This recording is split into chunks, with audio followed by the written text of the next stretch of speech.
They said there was blood everywhere. The bear had its rib cage sliced open and its heart ripped out of it. Oh my god. What killed it didn't take a single bite out of the body, and neither did any of the other animals. Oh my god. It's like the face was like a skull. It reminded me a lot of a human one, and I tried to believe it wasn't at the moment.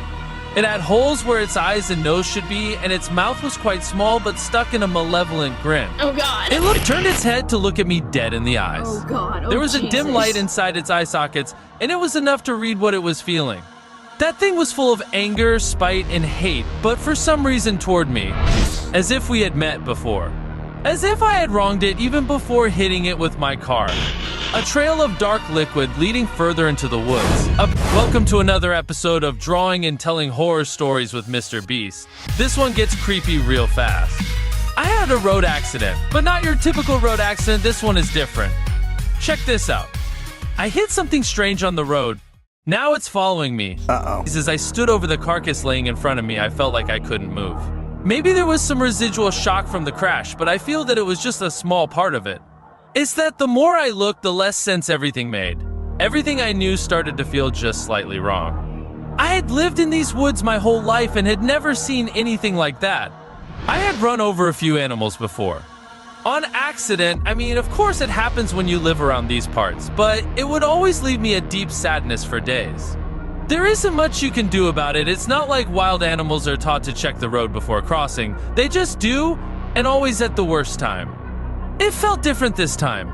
Something inside me told me it was a good thing this happened. That I had done a good thing accidentally, but a good thing nonetheless. That thing did not look benevolent, unlike anything else that belonged to this forest. It looked like something more dangerous than an apex predator, something above the food chain. Above us. What? The first thing that struck me was its limbs. Some of them were now crooked from the impact with my car, but that actually made them look less abnormal. They were long, thin, and sharp like a sort of blade. It's the only way I could describe it. It felt like their only purpose was to move and kill. Oh god. I started thinking about something I had heard sometime before that night. A couple of hunters had warned the town something new was living in the woods. They had found a dead bear while out hunting, but said that what killed it couldn't have been a wolf or a big cat of some sort, since it wouldn't make sense for them to cause a scene like the one they found.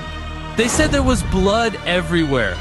The bear had its rib cage sliced open and its heart ripped out of it. Oh my god. What killed it didn't take a single bite out of the body, and neither did any of the other animals. Oh my god. It's like something had marked its territory and asserted its dominance in the woods. They said the forest looked deserted, that it was completely silent, as if something had scared everything away. No one believed them at that time. The town just issued a wolf warning some days later, and it wasn't even the first time they came into town, so no one got too worked up about it. That story made a lot more sense now.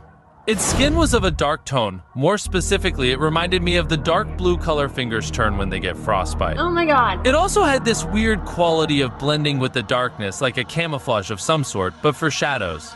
The edges of the body kept blending with the darkness of the asphalt. Where I live, nights are very dark, so that's probably why I couldn't notice it in time to react. The road I travel for work or go home is full of blind turns. And it's while I was driving on one of those that the accident happened, but I think that even if I had enough time, I wouldn't be able to see it anyway. You could have it right beside you and not notice it if it was just slightly dark outside, but at that point, you'd probably be dead anyway. I crouched to inspect it. Its skin was harder and colder than anything I had ever felt on a living being before, and the smell was. Well, there was no smell. It felt like the perfect creature in some sense.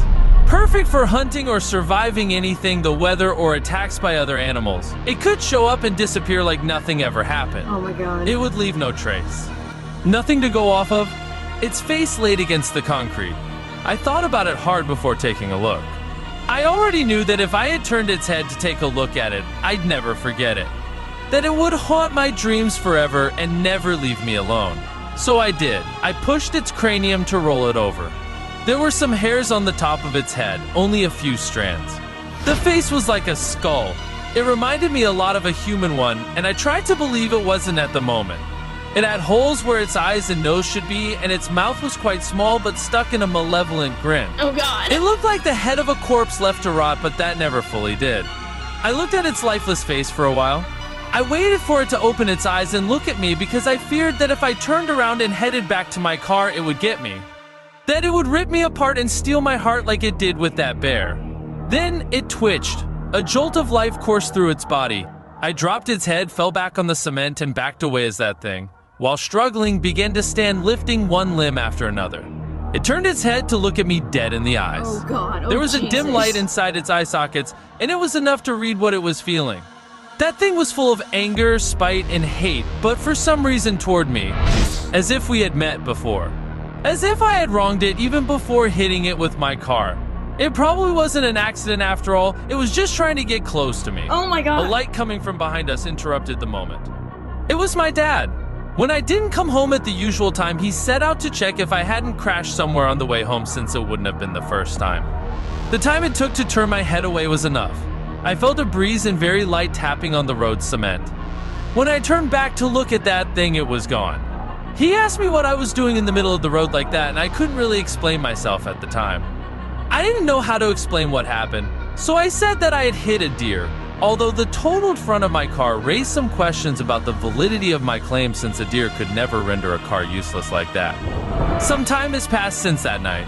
I've been feeling its presence lately, growing closer and closer, and ever so evil. It lurks in the shadows, behind the trees, and always just outside of my view periphery. Some days ago, something struck a hunter.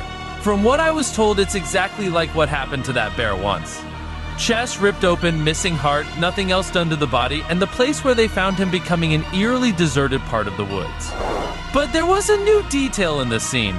A trail of dark liquid leading further into the woods. Apparently that hunter was able to get a shot off. That hunter was my father. I told him of the accident a few days after the crash. My story didn't sound new to him. Our family already had an encounter with that spirit. The funeral was yesterday, and that thing showed up too. Far away, just at the edge of the woods next to the cemetery. It wasn't even a surprise to me after what I had been feeling lately. I expected it. It was standing in the snow on 2 feet, looking straight at me, mocking me, but it did look weakened. My dad had got him good. I don't have much time left, but I know what to do. The night before he died, my father told me everything I needed to know, and more importantly, how to stop it. Oh God. What I can tell you right now is that its name is Clint. Oh my God.